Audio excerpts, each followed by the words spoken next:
ये सम्मेलन है, एक बोलेगा दूसरा सुनेगा, एक बोलेगा दूसरा नहीं सुनेगा तो बोलने वाले को लगेगा यार क्यों बुलाया। इसलिए मैं कहूंगा, सबसे पहले आप सबको राम राम साहब। और झड़पिया जी जा रहे हैं, मैं एक बात उनको सुनाना चाहता हूं कि आपकी हर एक बात का आप अनुसरण करेंगे, आपने जो कहा है वो हम करके दिखाएंगे। संगठन में शक्ति है, अपार शक्ति है। और इन्होंने जो बात कही कि केवल राजनीति नहीं बिजनेस में भी आगे बढ़ना है, हाँ बढ़ना है भैया, और जमीन कतई मत बेचियो।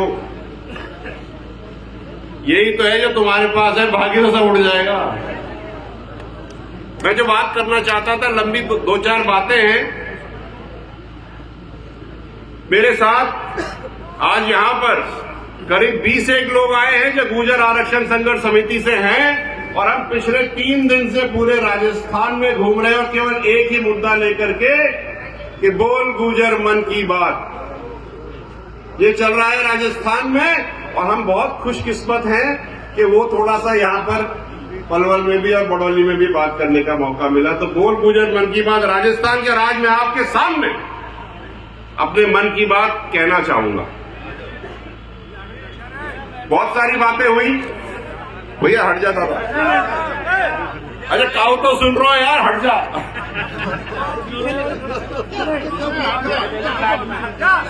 अरे मेरो ये दादा मेरे लिए बना रहा है। एक बात आई मेरे को, और मैं कल परसों 3 दिन से राजस्थान में घूम रहा था, ये बात समझ में आई। मैं यहां बार बार भी कहता हूं, फिर से कहूंगा। मैं अपनी बात 2 तरीके से करूंगा, एक राजनीतिक तौर से, एक सामाजिक तौर से। तो तुम्हें धैर्य से सुन लेना, और भैया घंटी मत बुलाना, बात करके जाऊंगा। पिछले हम लोग 6 घंटे से चल के आ रहे हैं यहां पे, तो बात कहने के लिए आया हूं मैं। मेरी बात यह है साहब कि कभी आपने किसी भी राजनेता को उस जगह से चुनाव लड़ते हुए देखा है गुर्जरों का, जो गुर्जर बहुल क्षेत्र ना हो? बताओ, लड़ा किसी ने? नहीं लड़ा ना। तो जीतने के बाद डोड़े डोड़े काय को है रहे हो भैया, काय को है रहे हो डोड़े डोड़े। और मैं मुखिया जी की बात का अनुसरण करता हूं साहब। आप जब यहां आते हैं, समाज की बात करते हैं, तो सुनने की भी जहमत रखो, बहुत बात करके निकल मत जाओ। मैं और मेरे 20 लोग 3 रात से सोए नहीं है साहब, 3-3 घंटे सोए। और अंतराम जी आए थे जयपुर, हमने वादा किया था कि सर के बल चल के आएंगे, लेकिन आएंगे जरूर। मजा आता जब ये यहां से लेकर वहां तक बढ़ा। आज खाली महकमे में आवाज गूंजते हुए मजा नहीं आ रहा साहब, कहूंगा। और मैंने तो सुना यहां 33 गांव गुर्जरों के लगते हैं बड़ौली के आसपास, मुझे तो ना लग रहे। कहां है बैसलात? देखो कह रहा हूं, मेरी बात कड़वी लगेगी, लेकिन कह जाऊंगा साहब, क्योंकि 3 रात से तो हम भी नहीं सोए। बात यह है, सुनो भाई, ये समाज की बात है। किसी बेटी का ब्याह नहीं है कि आए रोटी देके चले गए। भूखा रहना पड़े तो रहना पड़ेगा, समाज के लिए खड़ा होना पड़ेगा। नहीं तो भैया कछु नहीं है, रो यहां बैठ करके डकरार जाओ और घर चले जाओ। 73 लोग शहीद हुए थे राजस्थान में। मैं चाहता हूं कि आप सब खड़े हो और हम सब उनको नमन करें।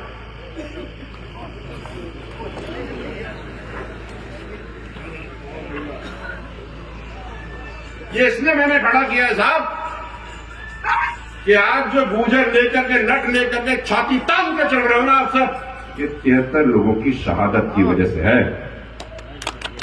इसलिए हम 2 मिनट का मौन रखेंगे। ओम।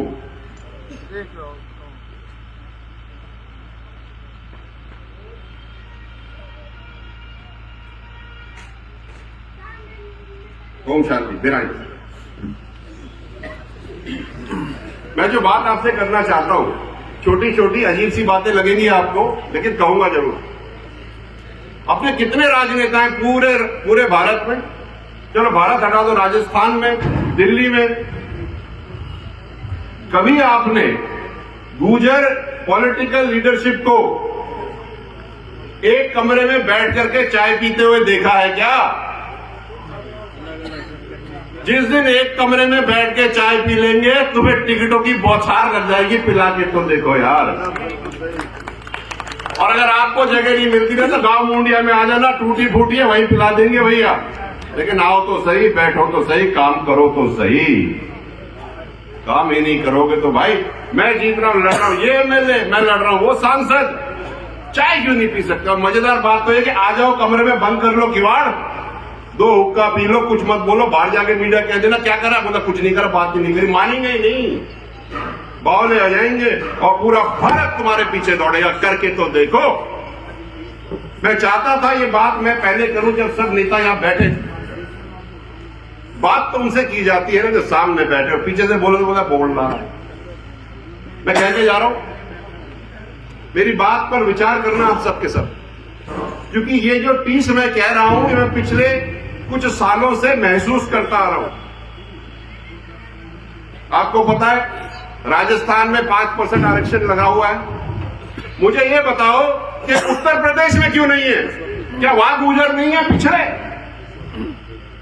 प्रश्न है।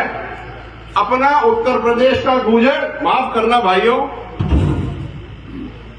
आपके नोएडा, ग्रेटर नोएडा, बुलंदशहर से त्रस्त है, क्योंकि वहां तक तो बड़ी बड़ी गाड़ियां हैं और बाहर पीछे जिसके पास बुग्गा नहीं है उसको तो हम उसकी नजर से देते हैं। जब बात करते हैं कि आपको आरक्षण चाहिए तो कहते हैं गुर्जर तो बड़े पैसे वाले हैं।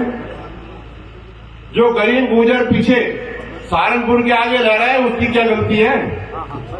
और जब आरक्षण राजस्थान में मिल सकता है तो आप लोग बाकी जगह क्यों नहीं मांग लेते? हमारे आरक्षण से राजस्थान में हर साल 22 RAS बनते हैं, 28 सब इंस्पेक्टर बनते हैं, डॉक्टरों की लड़ाई लगी हुई है।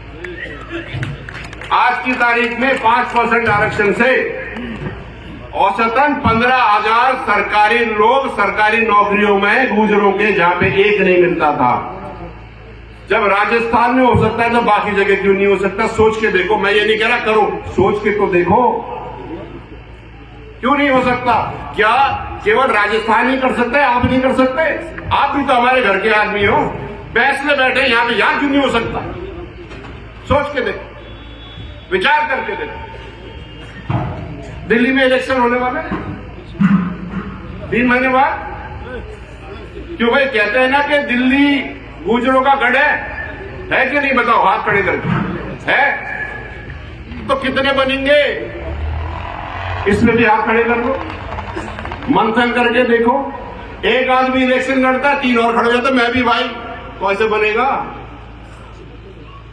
विचार करके देखो। मैं भुक्तभोगी हूं इस बात का, मेरा दर्द है, मैं छलका रहा हूं। इसलिए नहीं कि मैं हार गया, मैं इसलिए कह रहा हूं कि दूसरा ना हारे। कोटपितली में हमने प्रयोग किया, एक ही खड़ा किया साहब, जीत गया। अभी तक 2-2, 3-3 खड़े होते थे, हारते थे। आपको वहां बनाना है ना तो ऐसे बनेगा, 2-2 खड़े होकर के नहीं बनेगा भाई साहब। विचार करिए। बहुत सारी बातें होती है। एक चीज आपने सुनी होगी, काफी लोग कह रहे काफी दिनों से, DNT सुना है किसी ने? डिनोटिफाइड ट्राइब सुना है? नहीं सुना?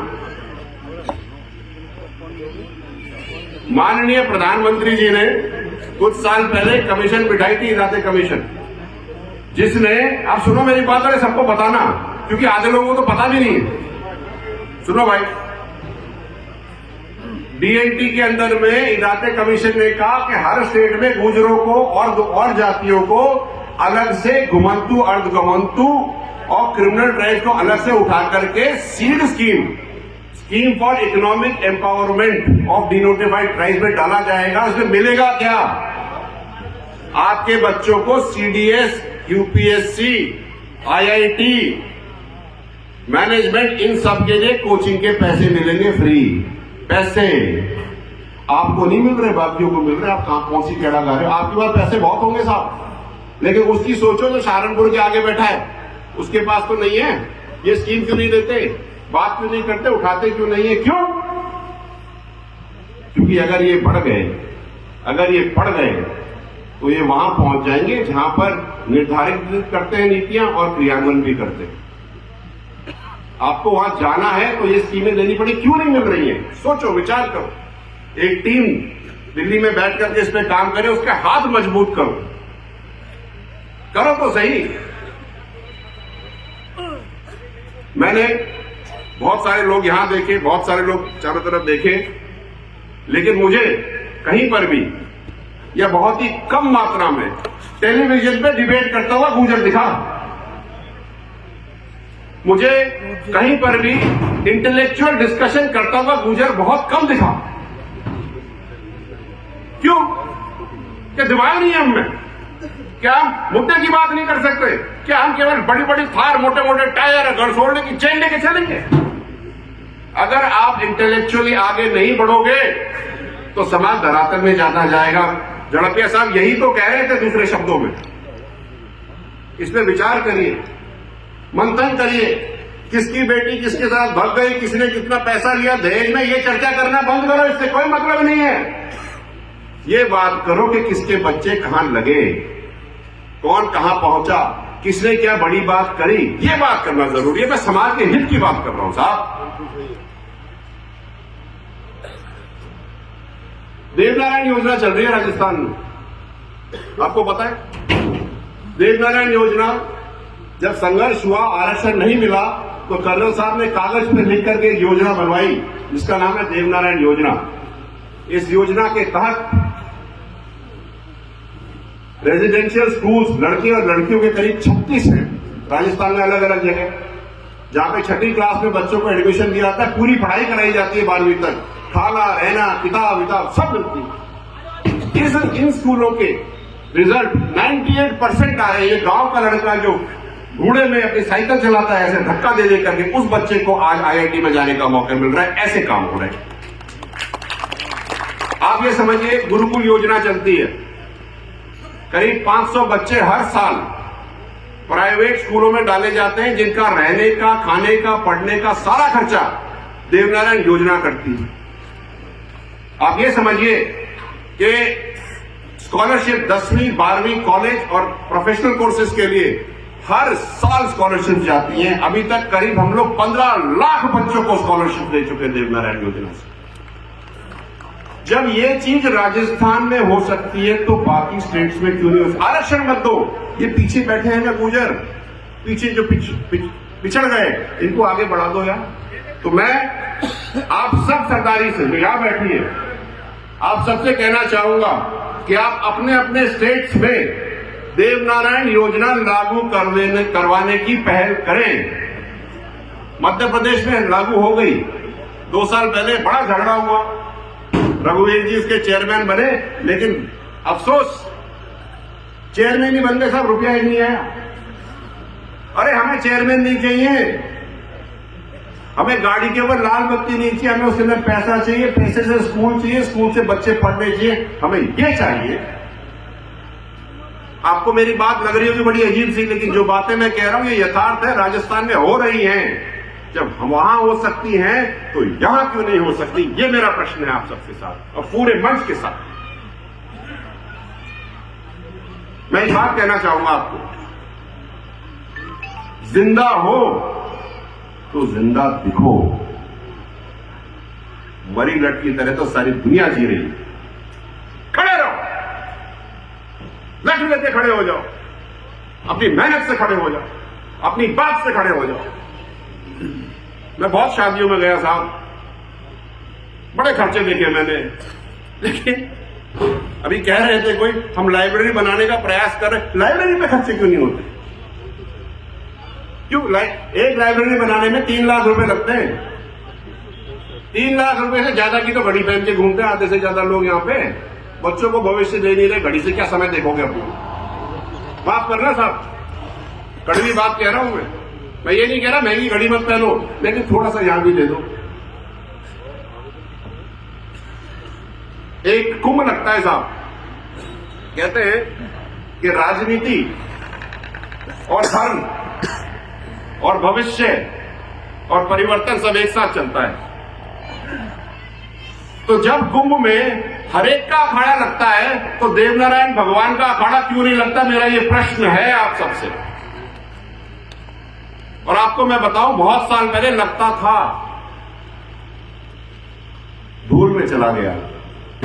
और मैं आपको आज वचन देके जा रहा हूं, आने वाले 3-4 साल में हमारे महंत हाथी पे बैठ के कुंभ के मेले में देवनारायण भगवान के अखाड़े पे जाएंगे। क्योंकि राजनीति तो आजकल धर्म से ही चलती है, तो भैया हमारा धर्म कोई कमजोर है क्या? जब हम नेता बना सकते हैं, पार्टियों को जिता सकते हैं, तो हम अपना अखाड़ा क्यों नहीं लगा सकते? ये बात मेरी विचार करने वाली है। आखिर में कर्नल साहब की बात मुझे याद आती है कि सब कार्य संभव है, मेहनत, नियत और हिम्मत की जरूरत है। कर्नल साहब ने समाज को जो दिया है, जिस चीज के लिए हम जी रहे हैं, वो 4 स्तंभ हैं: अच्छी शिक्षा, अच्छा स्वास्थ्य, पढ़ी लिखी मां और कर्ज मुक्त समाज। अगर हम इन चारों चीजों का अनुसरण कर लें ना, तो हमें और कुछ करने की जरूरत नहीं है, सारे काम हो जाएंगे। मैं ज्यादा समय लूंगा नहीं। मैं एक बार आप सबका भी धन्यवाद देना चाहता हूं, और मेरे साथ जो आई गुर्जर आरक्षण संघर्ष समिति के सरदारिये, खड़े हो जाओ, एक बार खड़े हो। ये सब राजस्थान से, पीछे तक देखो साहब, ये सब राजस्थान से आपके लिए आए हैं। और राजस्थान का सम्मान करेंगे, सब बुला लेंगे, सब आ जाओ भैया, आ जाओ भैया। निमंत्रण देके वैसा वैसे ही आए। देखो, हम अकेले नहीं चलते, हम संगठन में चलते हैं। अकेले टायर पंचर रह जाएगी तो फिर गाड़ी कौन उठाएगा? ठीक है साहब, आप सबसे आपने बात करी, आपने मेरी बात सुनी, ध्यानपूर्वक सुनी। आपका मैं धन्यवाद देता हूं। समय मैंने बहुत लिया, जरूरी था, और अगली बार भी आएंगे साहब, लेकिन यहां से लगकर वहां तक जाजम पूरी होनी चाहिए। बहुत बहुत धन्यवाद। राम राम साहब। विजय जी,